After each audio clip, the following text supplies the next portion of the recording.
ಗ್ರಹಚಾರ ಕೆಟ್ಟಾಗ ಹಗ್ಗವು ಹಾವಾಗಿ ಪರಿಣಮಿಸಿತು ಎಂಬ ಗಾದೆ ಮಾತಿನಂತೆ ತಂದೆ ಮಗ ಸಂತೋಷದಿಂದ ಪ್ರಯಾಣಿಸುತ್ತಿದ್ದಾಗ ಸ್ಟೇರಿಂಗ್ ತುಂಡಾದ ಸರ್ಕಾರಿ ಬಸ್ಸೊಂದು ತಂದೆ ಮಗ ಇಬ್ಬರನ್ನು ಬಲಿ ತೆಗೆದುಕೊಂಡ ಹೃದಯವಿದ್ರಾವಕ ಘಟನೆ ಕಬಕ ಸಮೀಪ ನಡೆದಿದೆ.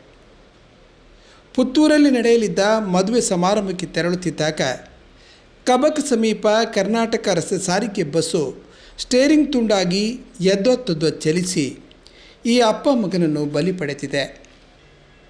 ಸಮಾಜ ಸೇವಾ ಸಹಕಾರಿ ಬ್ಯಾಂಕಿನ ನಿರ್ದೇಶಕರು, ಸ್ಥಳೀಯ ಪಂಚಾಯತ್ ಸದಸ್ಯರು, ಕುಲಾಲ ಮಾತೃಸಂಘ ಸೇವಾದಳದ ಸಮಿತಿಯ ಸದಸ್ಯರು ಆಗಿದ್ದ ಅರುಣ್ ಕುಲಾಲ್ ಬೋರುಗುಡ್ಡೆ ಹಾಗೂ ಅವರ ಮಗ ರಸ್ತೆ ಅಪಘಾತದಲ್ಲಿ ಇನ್ನಿಲ್ಲವಾಗಿದ್ದಾರೆ.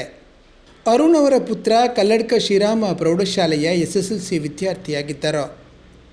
ಇತ್ತೀಚೆಗೆ ನರಿಕೊಂಬುವಿನಲ್ಲಿ ನಡೆದ ಕುಲಾಲ ಮಂದಿರ ಶಿಲಾನ್ಯಾಸ ಕಾರ್ಯಕ್ರಮದಲ್ಲಿ ಭಾಳಷ್ಟು ತನ್ನ ಕರ್ತವ್ಯ ಮರೆದಿದ್ದ ಅರುಣ್ ಈ ನಿವೇಶನ ಪಡೆಯುವಲ್ಲಿ ಮತ್ತು ಮಿಗತಿ ಜಮೀನಿನ ಖರೀದಿ ನಡೆಸುವಲ್ಲಿ ಅಹರ್ನಿಶಿ ದುಡಿದಿದ್ದವರು. ದಕ್ಷಿಣ ಕನ್ನಡ ಜಿಲ್ಲಾ ಮೂಲೆರಯಾನೆ ಕುಲಾಲರ ಮಾತೃಸಂಘದ ಸೇವಾದಳದಲ್ಲೂ ಕರ್ತವ್ಯ ನಿರ್ವಹಿಸಿದ್ದರು. ಅಪಘಾತ ನಡೆದ ಸ್ಥಳದಲ್ಲಿ ಅರುಣ್ ಕೊನೆಯ ಉಸಿರೆಳೆದರೆ ಅವರ ಪುತ್ರ ಆಸ್ಪತ್ರೆಯಲ್ಲಿ ಉಸಿರು ಚೆಲ್ಲಿದ್ದಾರೆ.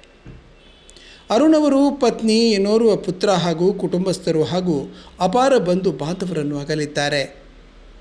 ಮೃತರ ಆತ್ಮಕ್ಕೆ ಶಾಸಕರಾದ ರಾಜೇಶ್ ನಾಯ್ಕ್, RSS ಮುಖಂಡ ಡಾಕ್ಟರ್ ಪ್ರಭಾಕರ್ ಭಟ್ ಕಲ್ಲಡ್ಕ, ಮಾಜಿ ಸಚಿವ ಬಿ ರಮಾನಾಥ್ ರೈ, ಕಸ್ತೂರಿ ಪಂಚಾಯ್, ದಕ್ಷಿಣ ಕನ್ನಡ ಜಿಲ್ಲಾ ಮೂಲೆರಯಾನೆ ಕುಲಾಲರ ಮಾತೃಸಂಘದ ಅಧ್ಯಕ್ಷರಾದ ಮಯೂರುಲಾಲ್, ಕುಲಶೇಖರ ಶ್ರೀ ವೀರನಾರಾಯಣ ದೇವಸ್ಥಾನ ಟ್ರಸ್ಟ್ ಅಧ್ಯಕ್ಷರಾದ ಪ್ರೇಮಾನಂದ ಕುಲಾಲ್, ಕುಲಶೇಖರ ಶ್ರೀ ವೀರನಾರಾಯಣ ದೇವಸ್ಥಾನದ ಅಧ್ಯಕ್ಷರಾದ ಸುಂದರ್ ಕುಲಾಲ್ ಸೇರಿದಂತೆ ಅಪಾರ ಗಣ್ಯರು ಸಂತಾಪ ಸಲ್ಲಿಸಿದ್ದಾರೆ.